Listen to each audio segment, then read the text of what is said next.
राधे राधे राधे राधे। राधे राधे राधे राधे दोस्तों, welcome back to my new blog. मेरी job की जर्नी की शुरुआत बस स्टॉप तक मुझे ये सभी प्यारे प्यारे लोग छोड़ने आते हैं, उसके बाद में जर्नी स्टार्ट होती है।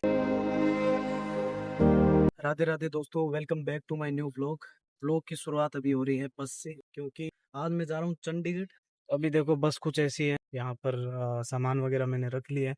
एक थैला था जो यहाँ पर रख लिया, और ये पूरी बस ऐसे है पीछे तक, और यहाँ पर ये रहा। तो बैठे हैं अभी आराम से, मिलते हैं आपसे बाद में। अभी फिलहाल मैंने पूरा बंद कर लिया है यहाँ से, क्योंकि बाहर भी लोग हैं, साइड में भी लोग हैं। और ये व्यू देखो यहाँ से, दिखेगा नहीं, फ्लैश ऑफ करता हूँ। खास व्यू तो नहीं है, बट हाँ।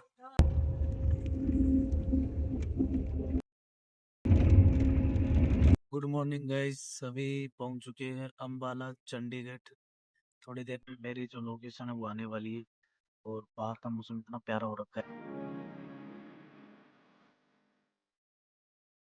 ओके, मिलते हैं।